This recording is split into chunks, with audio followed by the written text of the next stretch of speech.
Welcome along to episode 820 of the Mill Bar. Jason Forrest here with you as ever. And coming up on the show this week, we'll be finding out about Warhorse from one of the actor puppeteers, Michael Larcombe, as we hear about his part in the show. It's at the Grand from the 11th through to the 22nd of March. Absolutely well worth seeing. We'll be hearing from Walsall Operatic about their 70th anniversary concert. Rod Bissett from the wonderful Grange Players let us know about their latest production, The Girl on the Train. Carl Williams over KAW Boxing will be along to let us know about the work that they're doing and getting kids into sport across the city of Wolverhampton. And also, we'll be finding out about people are moving enough in the city of Wolverhampton. Sport England letting us know about a programme that's going to help get people on their feet. That's all on the way on the show this week. Welcome to the Milk Bar. Welcome to the Milk Bar. Welcome to the Milk Bar. Welcome to the Milk Bar. Welcome to the Milk Bar. Now with Warhorse at Wolverhampton's Grand Theatre from the 11th through to the 22nd of March, it is going to be an amazing chance to see the wonderful work of Michael Morpurgo brought to the stage by the National Theatre with puppets from the Handspring Puppet Company. Michael Larcombe is one of those gents who is operating the puppets, who joins me now. Hello, sir. Hello, how are you doing? I'm very well. How is the tour going? Because it must be amazing to be out on the road with this wonderful story. It's honestly really fantastic. I mean, we're about 8 months in now to I think to the contract. Um, yeah, it's really wonderful. I mean, just getting to tour the country to begin with is amazing, but to get to do it with such a special show is just really fantastic. Getting to bring it to loads of different audiences around the country. Yeah, it's really great. And tell us about your involvement in Joey, the horse in Warhorse. Ah, yes, of course. So I'm one of four teams of puppeteers, and we all puppeteer Joey throughout the week. So we all have two shows each. I am personally the hind puppeteer, so I'm responsible for the back legs and the tail of the puppet. Um, and yeah, so we have a head puppeteer, a heart puppeteer, and a hind puppeteer. The head, obviously, of course, controls the head, isn't responsible for, um, you know, sort of do sorting. Oh, is responsible for the emotional indicators of the horse. So you can kind of see that it control the ears, controls where it's looking, and a lot of the blowing and snorting of the horses. The heart puppeteer is responsible for the breath. So breath is a big principle in puppetry, especially with Handspring Puppet Company. Um, so yeah, that really brings the horse alive, the heart puppeteer, and obviously is responsible for the front legs as well. And then yeah, I'm responsible for the back legs. And yeah, so my responsibility is I'm the engine of the horse. So I kind of drive a lot of the powerful moves, um, especially when we're galloping and Mhm. trotting around the stage, stuff like that. And then I've got these two brake cables and like brake sort of handles that control the tail, and that is responsible for showing the emotions and condition of the horse. If Mhm. he's irritated, it might be swishing a lot more, or if it's ill or sick and things like that. A lot of that is shown through the use of the tail and things. Yeah. Yeah, so huge amounts of personality for every puppeteer involved, and having to work Mhm. together as a close team. And I think as well the fact you're recreating a time more than 100 years ago now, in Mhm. the First World War, where horses were such an important part of the battle when it came down to the sides warring in that time. And I think Yeah. it's a huge sort of undertaking to bring this to the stage, and one which is audiences are going to adore because of the level of work they know goes into making a show like this.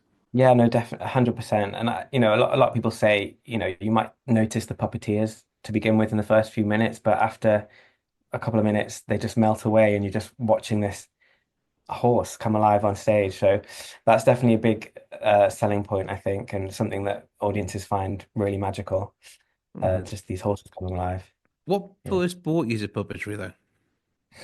So I initially trained in musical theatre, so I didn't have a background in puppetry at all. And then about 6 years ago, I got cast in a musical based off the film Madagascar. I don't know if you've Hmm. seen the DreamWorks animation. Yes. Uh, and yeah, so there was a lot of puppetry in that. So it was a musical, but they used puppets to represent all the different animals and things. So that was kind of my introduction to puppetry. And then since then, I've done a couple of other jobs that have kind of boosted that skill set.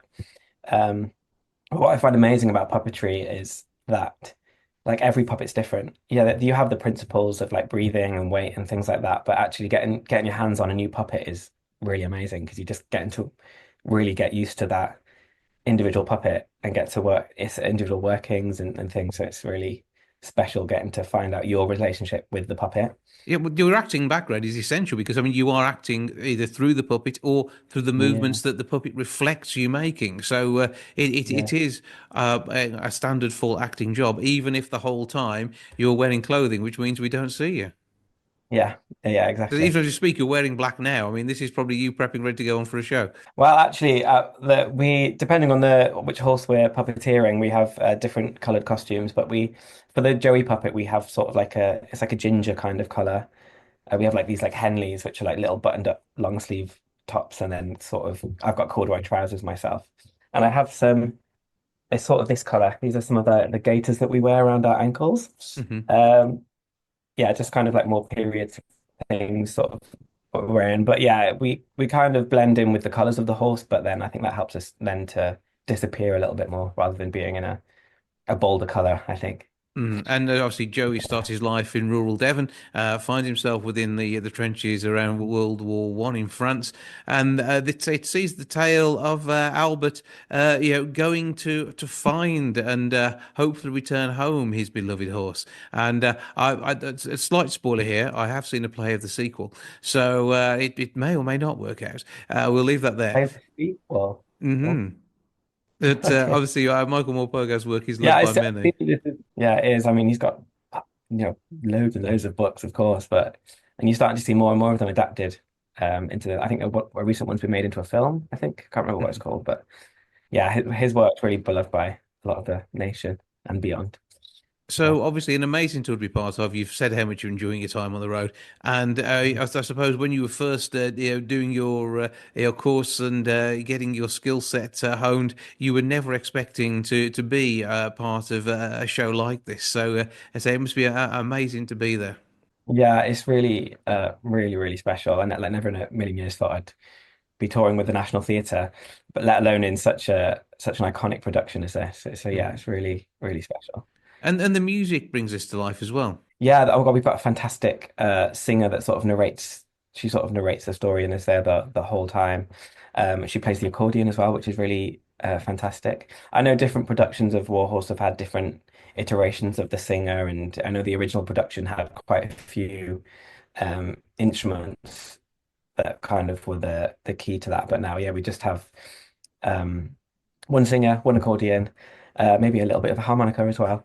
But yeah, the soundtrack that accompanies that as well is just really fantastic. It's really cinematic, like, and there's like underscoring throughout most of the piece, which just really adds to the texture of the drama or the emotions and stuff. So yeah, it's really, really great.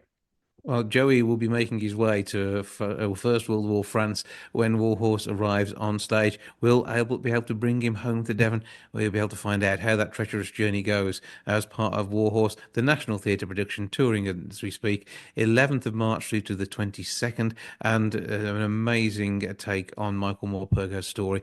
Well, for now, Michael Larcombe, break a leg or possibly a horse's leg. I'm not sure how that works. We on the greeting we have to give you.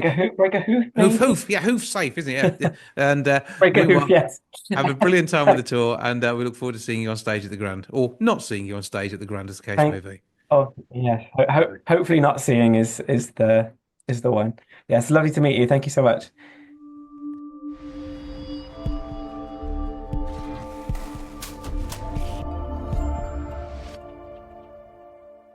The Grange Players have The Girl on the Train, which is their production running from the 13th through to the 22nd of March. Rod Bissett joins me now to let us know what's in store and what the timetable's looking at for, or even if there's a rail replacement bus service. No, we are well on track for this one. I'd say rehearsals have been going absolutely fantastically. We've got the tech crew and our backstage crew working super hard for this one. Now things are going absolutely brilliantly for our next production. How do you recreate a train on stage? Through very clever lighting and some amazing sound effects that have been put together by the director's son, actually, a chap called Sam Evans, who's done some absolutely amazing work with what he's done. And this is all part of making the whole thing come to life. So tell us about the cast and where the story starts. Okay, so the story for those that don't know is it's about a lady called Rachel Watson, who is a recovering alcoholic and recent divorcee, and she takes the same commuter train every day, looking out through the window into other people's houses, and she becomes a bit obsessed with a couple that she calls Jess and Jason. Hmm. And then one day Rachel witnesses something and then discovers that the person that she knows as Jess is actually a young lady called Megan Hipwell, and Megan has disappeared. And so Rachel takes it upon herself to sort of investigate this mystery, all the while battling with her own unreliable memory and her own alcohol-fueled blackouts, which can also work against her because they're making her a suspect as well. An interesting tale, Mhm. mystery, intrigue, personal problems, and an amazing way of bringing a story to an audience. And I think the way the book is set, it's very much about the train journey itself, isn't it? And Oh it yeah. then sort of branches out from there to to its conclusion, which is, I think, quite exhilarating, isn't it? Oh, it's a fantastic little conclusion, and yeah, we've tried to make like the train a character of its own and not just a way of getting us from scene to scene. It's actually fueling the story and giving us like the motivation to carry on and help set like the different scenes, because we've got so many different sets. We've got a number of areas of the stage dedicated to each one, but we still have to set it up, and so we're using our own little train effect to facilitate that. This is going to be a challenge for all the actors to bring this together, but we know they're going to rise to that. As we say, rehearsals are going wonderfully, and Mhm. ticket sales are going well too already. But there's still a chance to get yourself in there. Oh, absolutely. There always is. I mean, you say like it's a good chance for the actors. I'm going to give a shout out to our backstage crew, Hmm. because fun fact, we've actually got more backstage crew than we have actors for this one. Purely because we don't want people waiting around for ages waiting for the next bit. So our director has been putting them through their paces, making sure everyone knows exactly where they've got to be, what they've got to do, and that's just the people changing the sets. It's been absolutely magic to watch so far. Well, I think this is going to be somewhat exciting. So, Ed, what is the totals on cast on stage and crew behind the scenes then? We have one, two, three, four, about 7 people on stage, and at the last count, we did have about 12 people backstage, both helping shift the set, helping with makeup effects, helping with the technical aspect of things. It's very tight backstage, I will say. And of course, your theatre itself is built for the types of shows that you do as well, which again I think helps make this all the more special, isn't it? Oh, absolutely. I mean, this one we've really pushed ourselves with our technical side in such a way that we can make sets that where the audience are going to know exactly where we are at a given point, but without them being overly complicated needlessly. Well, it sounds phenomenal. I know you're going to do an amazing job of it. Break a leg, and we look forward to hearing how people get on watching this one. Tickets are available on 07909 036835 or via ticketsource.co.uk /the-grange-players-ltd. You can grab your tickets there, and yeah, also nip along to your Facebook page and have a look at some behind the scenes stuff. Oh, absolutely. We're constantly putting on like little behind the scenes photos, fun little tidbits, daft little things that we've been doing just to keep like that interest going. So absolutely, if you're not already following us on Facebook, Instagram, Threads, and we are now on Blue Sky as well, then give us a follow on all of those platforms.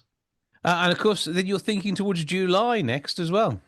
We are. So we've had to do a bit of a change. So we've still, after the girl on the train, we've still got 2 plays to come. Plus, we are doing a special one-off performance at the Be Fame Festival soon.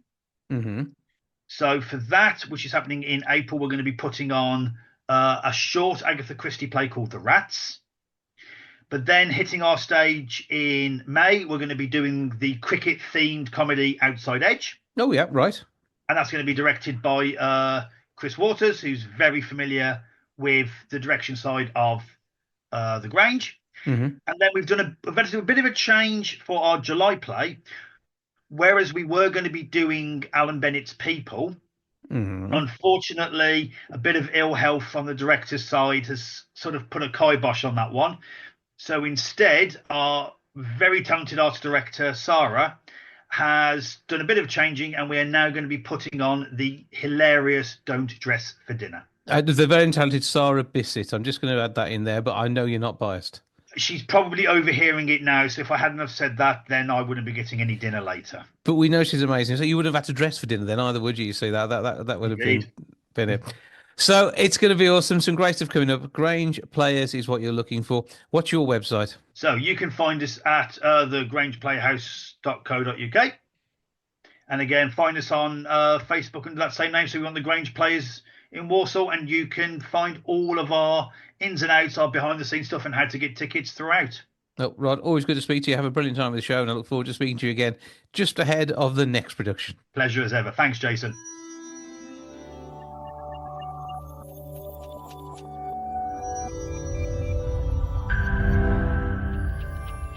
Core Boxing in Wolverhampton, looked after by Kyle Williams, is doing amazing things, getting kids into the world of sport. And Kyle and one of his proteges joins me now. Hello to both. How you doing? Good. So Kyle, let's have some introductions, not only to your student, but also what you're doing down there at Core Boxing. So, on the 15th of March, we fight on the Leapfrog TV promotion under Chris Bladen. Massive promotion. We've got about 6 or 7 fighters on from our club. The club's going very, very well at the moment. We can't complain.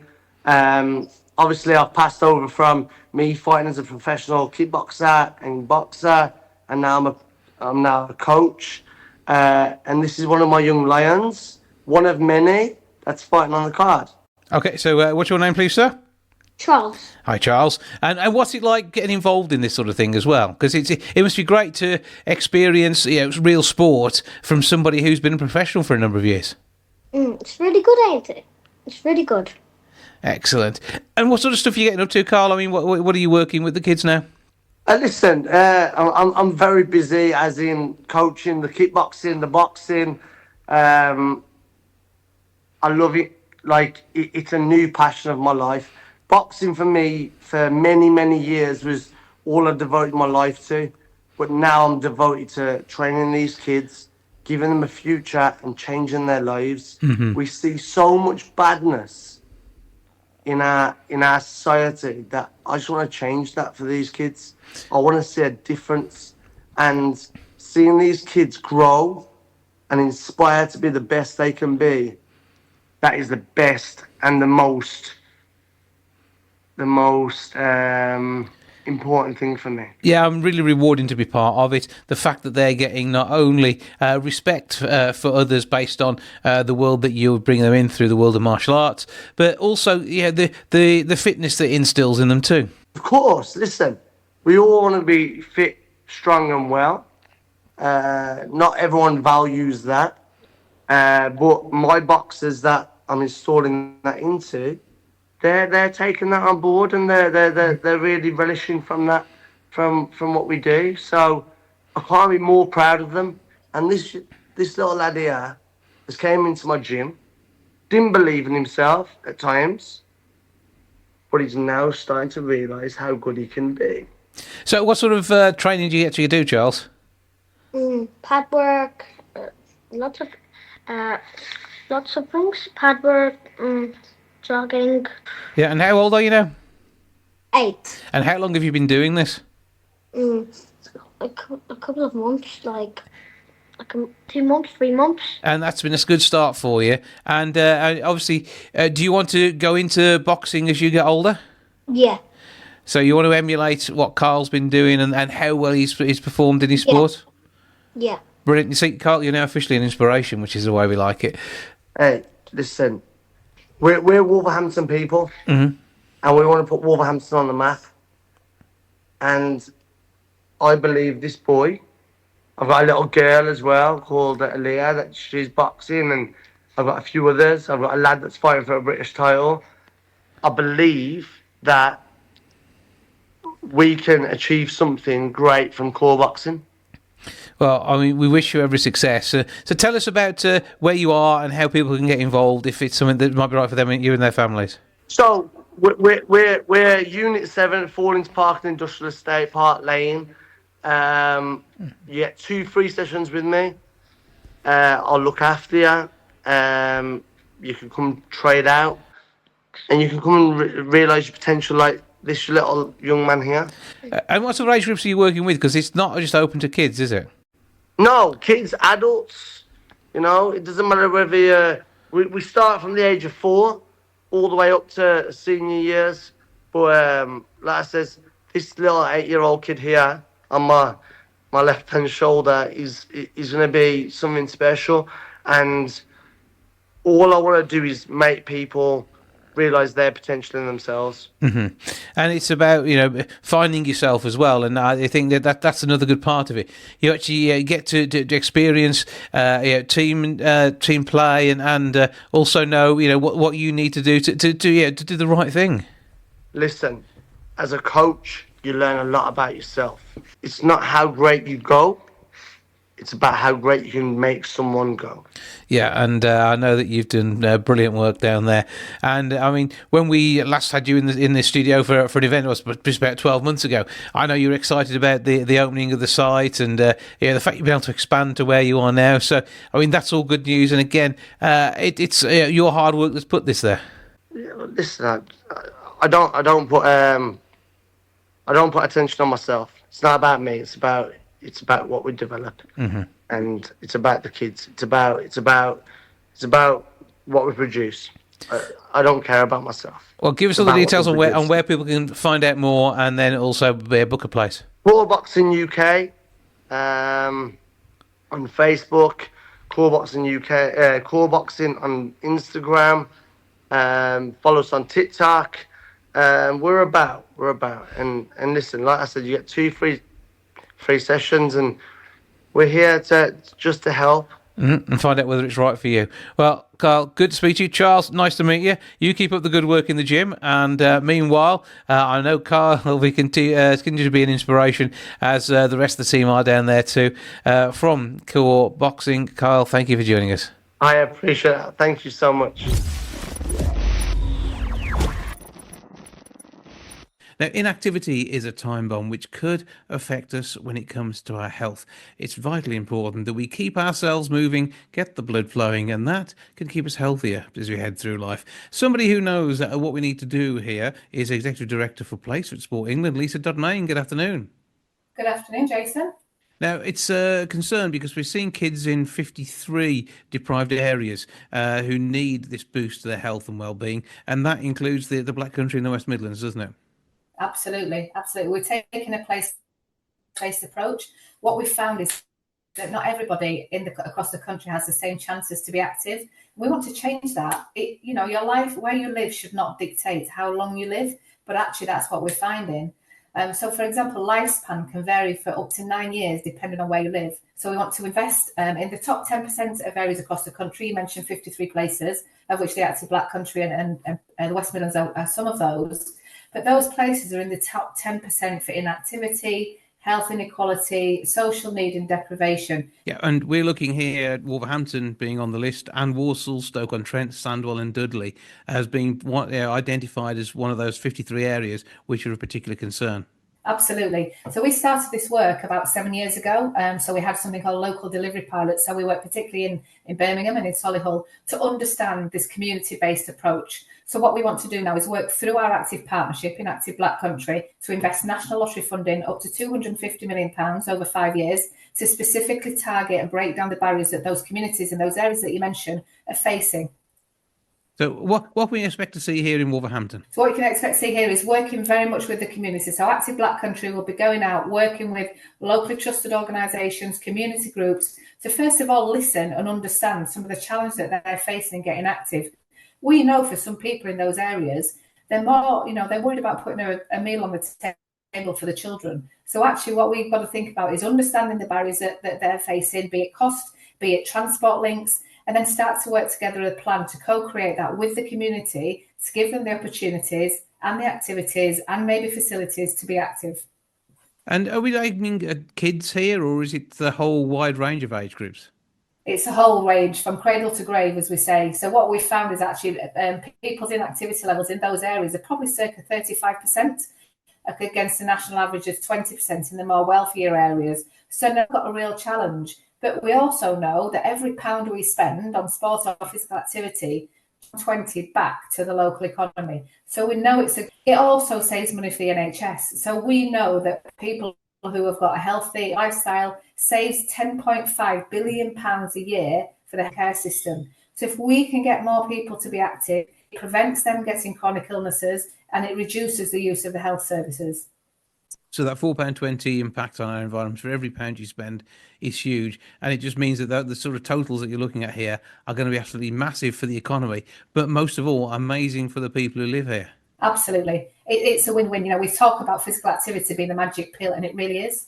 What sort of activity are we looking at, and what sort of time are people needing to put to this to be able to get themselves into a better position with their health?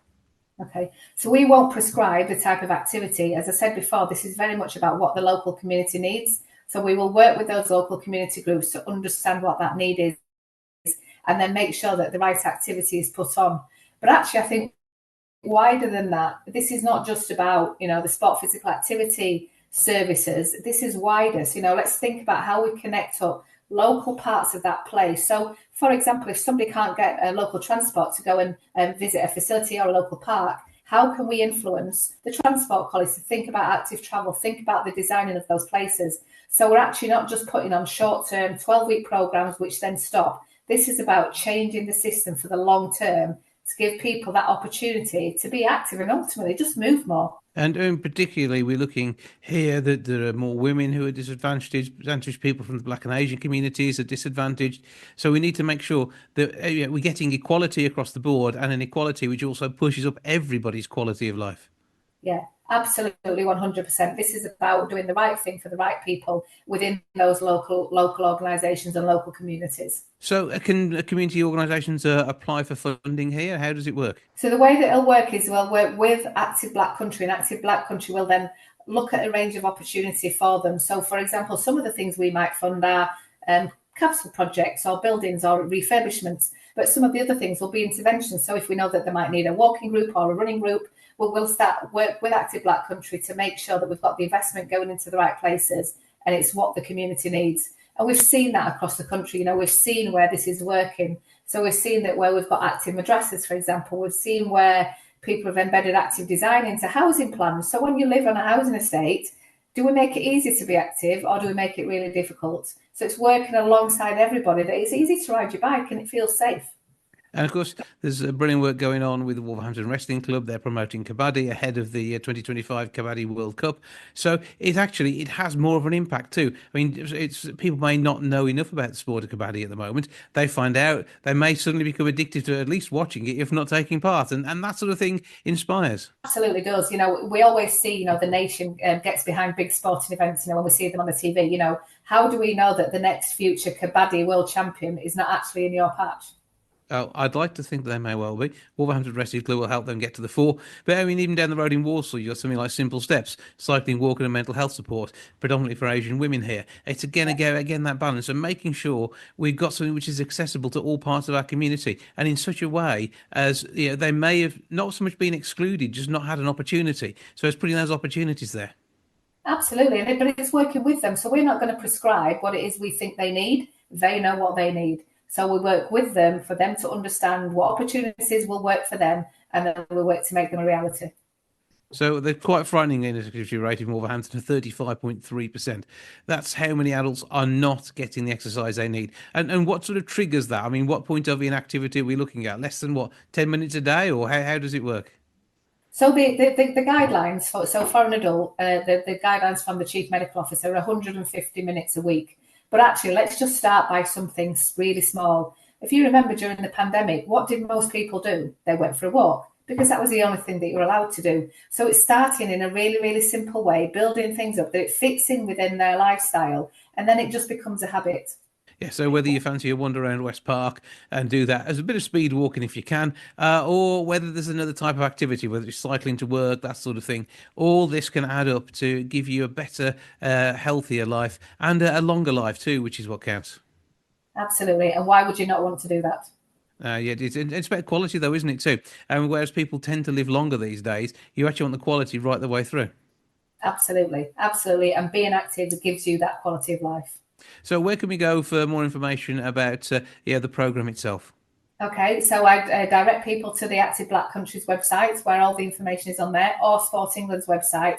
But as I said, we'll be working through the Active Black Country for them to work alongside the local communities there. But take a look and see the rest of the great work that's been done by Sport England and see how you can support. Absolutely. Executive Director for Place at Sport England, Lisa Dodd-Main, thank you for joining us. Thank you.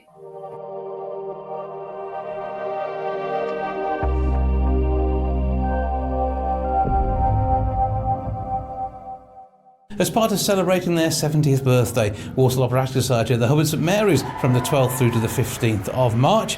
They've got very limited tickets left, but it's going to be an amazing night for all. I've got 3 at the number here now. Hello, gang. Hello. All right, I'll let you introduce yourselves and tell us what you do in the company. I think it's probably the best bet. I'm Sue. I'm the chair and general dogs body. Okay, that's a good start. Yeah. I'm Adam. I sing and do a bit of acting when Singing it's called stuff. upon. Yeah. I'm Jane, so I am the Treasurer and the Vice Chair, and it's probably fair to say I've been a member 45 years. Wow. Yeah, I was really And Adam's been a member 70, haven't you? Yeah. He's just got a really interesting painting in the loft. You're just ageing better than me. So it's going to be fun, and this really is a proper celebration because some of your highlights are featured in this, aren't they? Yes. Including, I know, Sweeney Todd, which was amazing when you put that on. Yeah. Yes, so we've got Sweeney Todd, we've got Calamity Jane, which is one of the older ones, we've got Pirates of Penzance, which is obviously one of our much older ones. We've got stuff from our forthcoming production of Hairspray too. So it's going to be a rehearsal in some ways, and the best of in others. So, Yes. so we like that. Yes. Adam, what are you singing that stands out for you? So I'm very lucky. I'm doing a couple of songs that we don't get to do productions of, but we have done in previous concerts. So I'm doing a bit of Boubel and Schoenberg. I'm doing We Doy. And I'm also doing the Jean Valjean part in One Day More, which is our finale, as well as a bit of Curly from Oklahoma, which is a show we've done lots as well. So. That's all good. What do you reckon? What's going on with you, Jane? I'm doing Easy Street from Annie. Oh, that's good. You're playing Annie in that. Well, I wish I was. I've never played Annie, but I have played Miss Hannigan. Okay. And then I'm doing Nobody, which is from a show we did a while back called Betty Blue Eyes. Mm-hmm. And this was made famous by Sarah Lancashire, so that's a good number. Mm-hmm. Yeah, so I'm looking forward to that. But a company like this, it's important that the age is celebrated. The fact that this is ongoing. I mean, many of the companies like this all started out in those post-war years. This is a decade on since the end of World War II. Things are picking up. People are starting to get together, and that's where the camaraderie that brought places like Walsall Operatic together. And I think that's part of the fun, isn't it? Oh, definitely. And I mean, when I joined, there was nothing around like youth groups and things like that, not like there is now. And I was definitely one of the youngest. They didn't really want me or my friend, and they kept saying, well, they'll probably do a show and they'll go, but 45 years later I'm still here. And then we're welcoming lots of newcomers and youngsters, and they're our future. Mm-hmm. But I suppose, what is it, the 80s you joined then, or was it like late 70s? It was 1980. 1980, so... now you know how old I am. This is how young you are. But I mean, it is interesting the way the sort of shows that are available to Amdram groups have changed over that time. Oh, totally. I mean, what we get to do now compared to what I started with. My first show was The Desert Song. And that was it. It was a great show. I remember it like it was yesterday. Sticks in my mind. Then it went on to kind of the Gondoliers, White Horse Inn.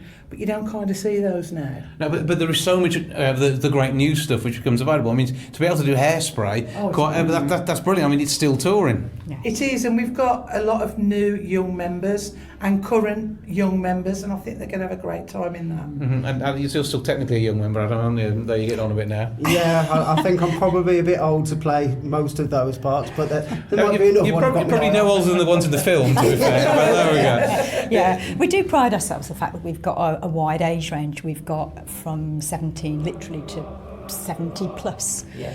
So we really do pride ourselves on being a sort of a family society that welcomes and you know, uses the talents of all ages. But there's a brilliant pool of hugely talented people in the area who cross between Absolutely, different groups yes. and are members of Yes. several at the same time. Yes, definitely, and I think that's how we sort of keep going, and I think it's how we keep the interest of the members. I don't think people feel quite so stuck with one group as maybe they're used to, and they can do a show with one society and then come back to another society, and I think that's how our interest is maintained. Yeah, well, I think it's important to having the audition process as well, isn't it? Because that does mean that you're genuinely getting the best person to play the part, rather than some fella who always takes the lead, whether whatever the show is. Yes, and perhaps that.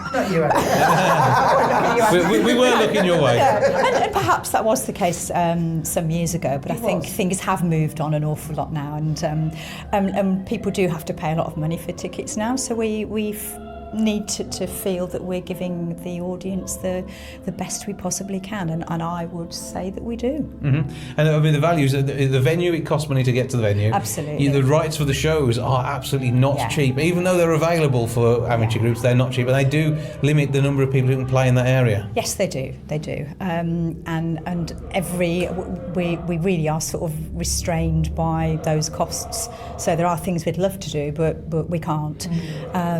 So yeah, it's a difficult process choosing shows. But I think what's so nice about doing this concert is we can revisit all the shows we have done, the concerts we've done, and that was not an easy process. I can tell you, it took a lot of. It's what to leave out, isn't it? Well, absolutely. You know, and it's looking at the talent that we have and matching that with the sort of the songs and stuff that are available. So, yeah. And I think that also presents a lovely opportunity because we get to have a look at Yes. all of the talents of our members. You know, so many shows, you know, as much as you want to get everyone involved, there's 5 good parts, 6 good parts, and once you're in there, and then you need a very good ensemble. On this, pretty much everyone's got a little bit of something to sing. Everyone gets to show themselves. So. A bit of a lead somewhere. Yes. Oh yeah, and that's so important to give everybody an opportunity to shine at some point. If they want to. But then they will. That's the thing, because the talent is there, and somebody might enjoy being part of the ensemble and singing purely as part of a choir, effectively. Yeah. But whatever you want to do, there's always an opportunity in the likes of Walsall. So, where do people find out about the last few remaining tickets, and of course find out about joining if they want to be part of the team? If you go onto the website for the hub at St Mary's in Lichfield, then you will see the 16 remaining tickets there, and which Get in you there can quick. purchase. Yes, and then Walsall Operatic Society have got a website. So just Google that and it'll take you to our website and give you information about our forthcoming show. And you'll be all over the socials as well. Absolutely, yes. And which is the next show? Because we did mention it. It's Hairspray. So that's at the Lichfield Garrick, and that is into September, October this year. That's only minutes away, isn't it? That will fly by before you know it. Yeah, so as soon as we finished this concert, our preparations are all underway, everything's ready. Launch night is the 27th of March here at the Lamp. So one out the way and you'll be starting the next one, and people will be auditioning. Yes. So if you fancy auditioning, if you want to be part of it, these are the gang to come and join in with. Although Adam obviously is expected to play the Zac Efron role or whatever that is. You want to be leaning like which one are you? More of a Corey? Don't know yet. We'll see. Okay, right. We'll see what he goes for. Yeah, he just want competition. That's what it is. Yeah. But check out the game. It'll be fantastic. Have a brilliant time. Break the leg, and really enjoy your sort of celebratory show before you get back into the crux of doing everything proper. Thank you very much. Thank you for your time. Thank you.